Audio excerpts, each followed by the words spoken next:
Efendimiz Aleyhisselatü Vesselam bir gün eliyle 4 tane çizgi çiziyor. Diyor ki bu 4 çizgi hanımlar sınıfının 4 sultanını gösteriyor diyor. Başka bir rivayet daha var, o da çok güzel. Bu 4 çizgi diyor hanımlar sınıfından noktayı kemalini bulmuş 4 hanımı gösteriyor diyor. Noktayı kemali bulmak ne demek? Yani bütün hanımlara örnek o hayatlar. Artık olgunlaşmış, son noktaya gelmiş. Hanımlar mutlaka bu 4 hayatı bilecek. Hayatlarında daraldığı, sıkıldığı, sıkıştığı hangi alan varsa bu 4 hanımefendiden mutlaka örneklik bulacak mı? Bulacak. Kimler onlar ya Resulallah? Firavun'un hanımı Asiye annemiz. İsa peygamberin annesi Meryem annemiz. Efendimiz Aleyhisselatü Vesselam'ın kızı Fatma annemiz ve Hüveylid'in kızı Hatice annemiz. Hanımlar sınıfının sultanı 4 hanımefendi. 4 hanımefendinin en büyük ortak özelliklerinden birisini biliyor musunuz? Her birisi ümmet yetiştirmiş. Yani evlat yetiştirmiş. Hatice annemiz Fatma'yı yetiştirmiş. Fatma annemiz Hasan Hüseyin'i yetiştirmiş. Hazreti Meryem Hazreti İsa'yı yetiştirmiş. Asiye annemiz Musa peygamberi yetiştirmiş. Hanımlar sınıfının sultanı Asiye annemiz bugünkü dersimizde tesettür risalesi olduğundan hanımlara inanılmaz bir şekilde ışık olacak bir hayat yaşamış. O hayatı biraz anlatmaya başlayalım. Asiye'nin içindeki boşluk. Asiye annemiz nerede yaşıyor? Firavun'un sarayında yaşıyor. Emrinin altında yüzlerce hizmetçi var. Bak hayal edin. İmkanları hayal edebildiniz mi? Ama içinde bir boşluk var. Hiçbir madde onu kapatmıyor. Ve Asiye annemizin içindeki boşluk onu bir arayışa itiyor. Başta içindeki boşluğu çocuk hasreti zannediyor. Kendi çocukları olmuyor ya. Firavun'la Asiye annemizin çocuğu olmuyor. Birazdan nasıl bulduğunu anlatacağım. Hazreti Musa'yı bulunca benim içimdeki boşluk artık diner zannediyor ama dinmiyor. Asiye annemizin içindeki boşluk Musa peygamberi bulunca dinmiyor. Ne zaman diniyor biliyor musunuz? Hazreti Musa'nın mesajını bulunca diniyor. Yani içindeki boşluk bir iman boşluğuymuş. Başlık Firavun rüya görür. Şimdi Firavun Mısır'da herkese zulmediyor. Şirkte, isyanda, küfürde en önde gidenlerden bir tanesi. Bir gün rüyaya dalar. Bir tane böyle ateş topu büyük sarayının başına vurur, sarayını yerle bir eder. Uyanır kahinlere tabir ettirir. Ya böyle bir rüya gördüm, nedir bu? Kahinler ona söyler, Beni İsrail'den bir çocuk çıkacak, sarayını yıkacak. Allah Allah, tabir. İnanılır gibi değil. Firavun gibi bir adamın sarayı yıkılacak. Herkese emir verir. Bütün evlerdeki doğumlar kontrol edilecek. Eğer doğumlar erkek bir çocuksa buyurun o erkek çocuk öldürülecek. Ve bu şekilde Mısır'da tarihin görmediği bir zulüm başlar. Siz olayı böyle sadece dinlemiyorsunuz değil mi? Şimdi bir anda gece evine girildi. Erkek çocuk yakalandı. Kesildi, atıldı bir köşeye. Bu şekilde hayal etmeniz lazım olayları. Zulmün şiddetine bakın yani. O günün inananları tevekkül içinde doğurmaya devam eder. Ve bu tevekkül kimi neticeye verir? Musa peygamberi netice verir. Bakın Bakara suresi 49. Hatırlayın ki sizi Firavun'un adamlarından kurtardık. Onlar size işkencenin en kötüsünü reva görüyorlar. Evlerine girip erkek çocukları öldürüyorlar. Erkek çocuklarınızı boğazlıyorlar, kızlarınızı sağ bırakıyorlardı. Bu size reva görünenlerde Rabbinizden büyük bir imtihan vardır. Alt başlık Musa sandığa konur. Şimdi Mısır'ın bir tarafı bu şekilde. Bir de sarayın içine dönelim mi? Sarayın dışı nasıl? Çok karışık. Yakanlanan erkek çocuk katlediliyor. Ya bunu kendi hanenizde bir tefekkür etmeye çalışın. İnanın tefekkür edişini bile normal değil. Şöyle, yüreğimiz dayanmıyor da tefekkür edemiyor değiliz. Tefekkür kabiliyetimiz o kadar kısır kaldı ki bir türlü olayı anlayacak şekilde tefekkür edemiyoruz. Sarayın dışı bu şekilde. Mısır böyle yanıyor, alev alev.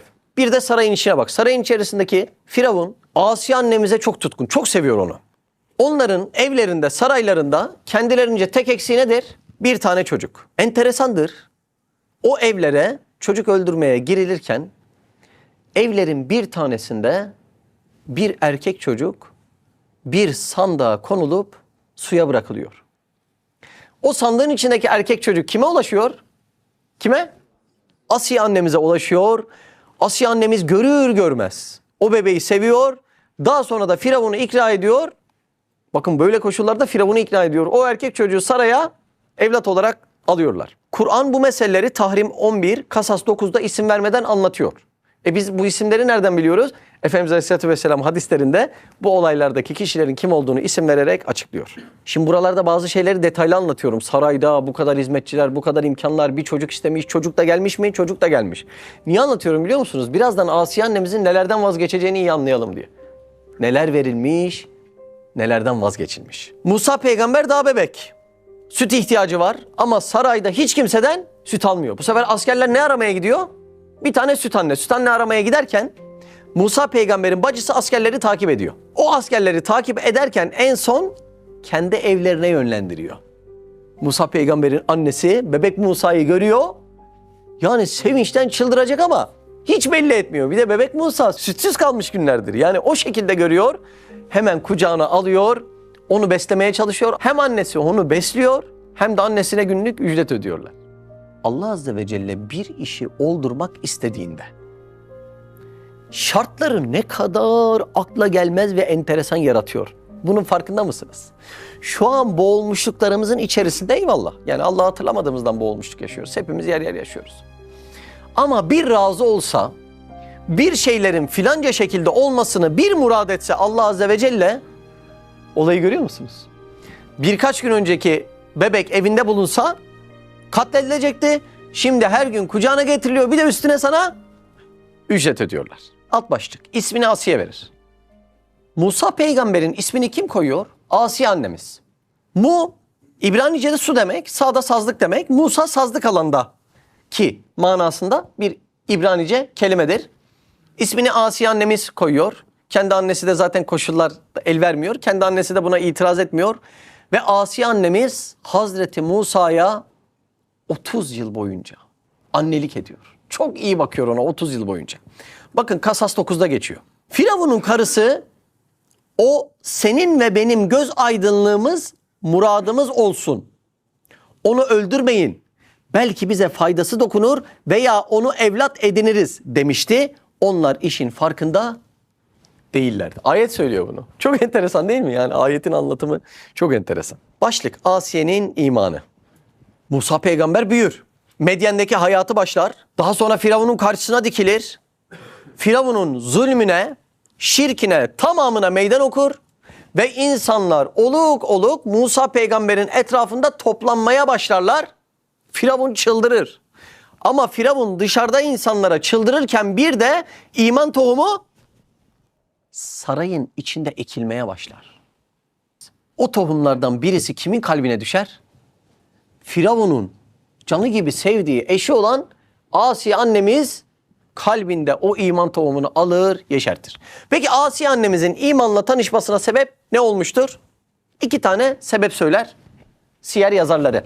Birinci sebep. Birazdan anlatacağım Maşide annemiz var. Firavun'un sarayında kuaför Maşide annemiz. Maşide annemiz imanını söylediğinde, aşikar ettiğinde Firavun onu ve 3 çocuğunu, bir tane böyle bakırdan inek heykeli var, onu kaynatıp onun içinde atıyor, eritiyor.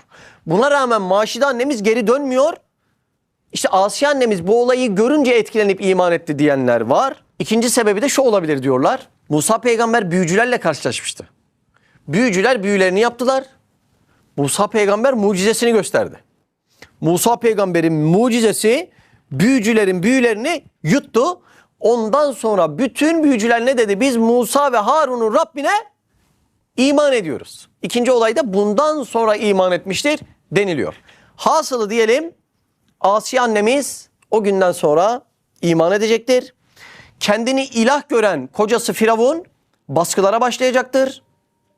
Şimdi bazen film izlersiniz ya, filmde böyle bir esas olan vardır. Hani orayı yöneten ya da sarayı yöneten bir şey yapan falan. Ama sarayın içerisinde ya da olayın içerisinde daha kurt sinsi insanlar vardır. İşte sarayın içerisinde de çok insan baskı yapıyor Asiye annemize. Yani Firavun'un baskıları var. Bir de sarayın içerisindekilerin var. Bir de tehditler var. Senin o elindeki bütün imkanları alırız diyorlar. Yine de Asiye annemiz imanından dönmüyor. Bu asrın insanına çok hitap eden meseleler değil bunlar.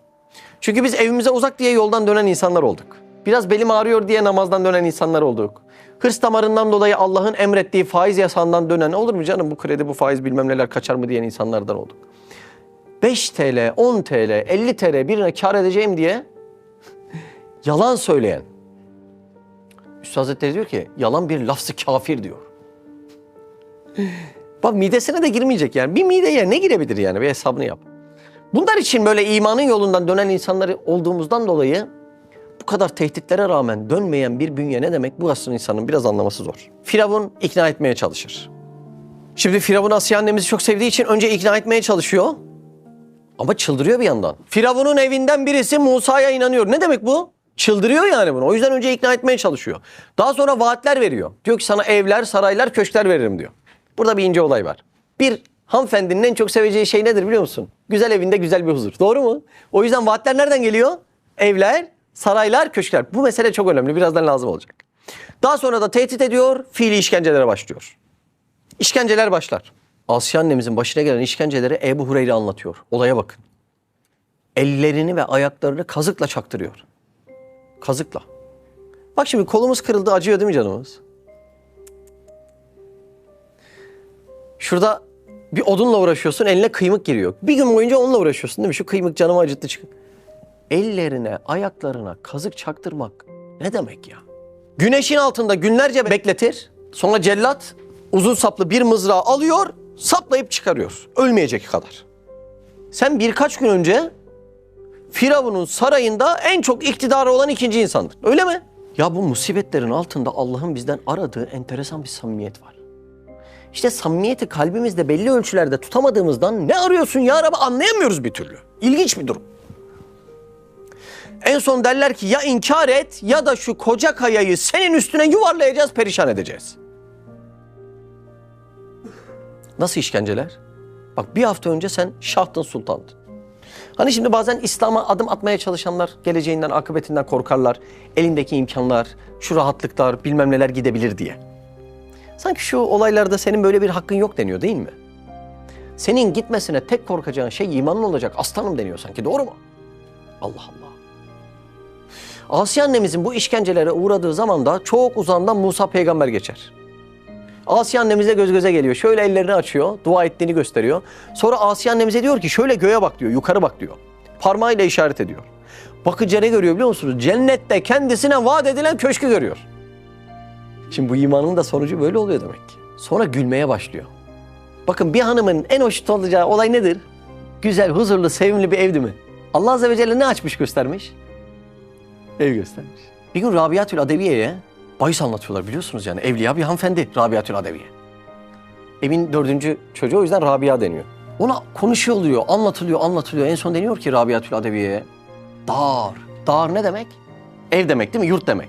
Yani dar diyorlar. Sana diyorlar cennette çok güzel evler, yurtlar var. Cevap veriyor diyor ki car. Yani car da komşu demek. Ev var, köşk var da hani bunun komşusu yani Efendimiz Aleyhisselatü Vesselam'a komşu mu burası diyor. Gene kalbine dokunulan olay ne? Ev değil mi bak? O mertebede birisi yani. Evliya birisi, evliya bir hanımefendi. Rabiatül Adevi. Diyorlar ki dar. Diyor ki car. Hani bunun komşusu? Bir hanımın en çok baskılandığı anda gösterilen olay cennetten bir ev, cennetten bir köşk. Bir hanımefendi hayatındaki zorluklarla baş edebilmek için kalbindeki cenneti yaşatmak zorundadır. Bu dünyada kavuşulamayan bazı şeylerin orada kavuşulacağını anlamak zorundadır. Daha sonra Asiye annemiz o sahneyi görünce gülmeye başlıyor. Firavun tam çıldırıyor onun gülmesiyle. Bakın sarayından hanımın iman ediyor. Enteresan değil mi? Bugün bazı imana yabani aileler oluyor. İşlerinden çocuğun bir tanesi böyle hayır diyor yani ben Allah'ın yolundan gideceğim diyor. Aile ne oluyor? Çıldırıyor değil mi? Allah Allah. İçki içen ya da başka bir şey yapan bir grupta bir arkadaş hayır ben artık bu haramlara girmeyeceğim dediğinde arkadaşları ne oluyor? Çıldırıyor. Ben Firavun'dan bahsediyorum ya. Sahneyi bir düşünür müsünüz? Tahrim 11'de diyor ki Allah iman edenlere de Firavun'un karısını misal vermektedir. Bakın Asiye annemiz hanımların öğrenmesi mecbur olan 4 hanımefendiden bir tanesi. O Rabbim demişti yüce katında cennette benim için bir ev yap. Ne istedi Asiye annemiz? Ev. Ya çok ilginç değil mi ya? Bak bir hanımefendinin en çok sevdiği şey doğru mu? Allah Allah. Özellikle böyle o kültürde yetişmiş bir hanımefendi. Nerede huzuru buluyor sürekli? Dışarıya gitsin, işine gitsin, gezmeye gitsin, başka yerde işi olsun oraya gitsin diyor. İkinci gün ya. Ya diyor bey ben evimi özledim diyor. Bak. Onu özleten ne verecek demek ki? Yani bu dünyada özleme kabiliyetini evciyetinde geliştiren ahirette o efendilere neler verecek demek ki? Zulüm altında bir kadın. Hep ev istiyor, saray istiyor. Allah da perde-i gaybı açtığında ona o güzelliği gösteriyor. Evet. Ayet devam ediyor bak. Ve neccini min firavune ve amelihi. Beni Firavundan ve yaptıklarından kurtar. Devam ediyor duası ayette. Ne demek istiyor biliyor musunuz yani? Beni zalim sevenlerden eyleme. Şimdi mesela biraz kalbi açık bir insan en nefret ettiği model ne olur? Gücün arkasına yaslanan tipler olur ya. Böyle omurgasız modeller olur. Güç kimdeyse oraya yaslanır değil mi? Onu diyor yani. Beni zalimleri sevenlerden, zulmü sevenlerden, güçlü oymuş diye ona yaslananlardan eyleme. Ve neccini minel kavmiz zalimin. Ve beni bu zalimler topluluğundan da selamete çıkar. Hanımlar sınıfının bir sultanı. Daha sonra da üstüne kaya bırakılıyor. Ama kaya ona çarpmadan Allah Azze ve Celle'nin katına aldığı rivayetlerde geçiyor. Zaten yani şu bahisleri anlattığında hani bizim bildiğimiz literatürde bunların karşılığı şehadet oluyor. Doğru mu? Şehadette biz biliyoruz sinek ısırığı kadar hissettirmiyor Allah. Öyle mi? Öyle. Yani bir akıbetin neticesi şehadetse zahir kıyafeti, zahir yüzü ne kadar çirkin olursa olsun o kişi istese bile sinek ısırığı kadar hissedemez. Mümkün değil hissedemez. Allah Allah.